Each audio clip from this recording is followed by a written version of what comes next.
Well, the federal government is finally answering Mayor Mark Sutcliffe's calls for transit funding. The city will receive $180 million over the next 10 years to improve bus and train service. But there are still questions about just how that money will be spent. CTV's Josh Marano is live in studio with more. Josh.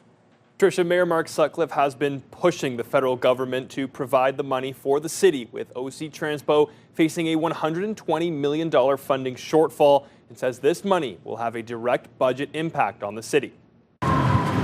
Yunez Kamunga uses the LRT almost every day to commute to and from classes. It gets really hard trying to get to school, but arriving at the train station and realizing that the train is delayed for 10 to 15 minutes. Delays and crowded stops have made her travel difficult, and she's hoping more money for transit will change that. I think that money is going to be really useful for that, allowing me to get to school earlier and having less crowded space, especially like in the morning going to classes and stuff. The train is so full, having to stand and stuff like that. It's not always the most comfortable thing. On Monday, the federal government announced $180 million for OC Transpo over 10 years, something the mayor has been pushing for. We have a systemic shortfall in our long-term transit budget, and the $180 million announced today will help to close that gap over the next few years. This is long-term, predictable funding for the City of Ottawa for transit that enables them to think big, to think for the future, to think about the possibilities. It's unclear exactly how the money will upgrade service,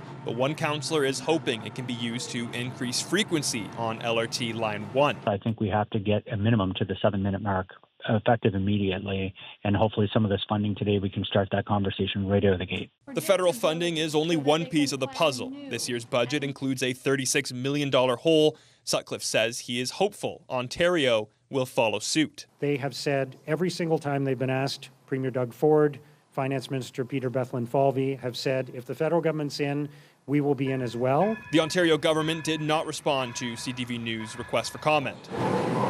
For now, commuters finally have some reason for optimism. Easier way to get to school, just like easier life in general, not only for me, but for everyone. The funding will be received in 2026, but the city is still facing a $120 million transit deficit. Mayor Mark Sutcliffe said money will continue to be moved around to fill that gap until the funds can be used. And of course, nothing is certain with a federal election expected in the coming months. Patricia. All right, CTV's Josh Marano live for us tonight. Thank you.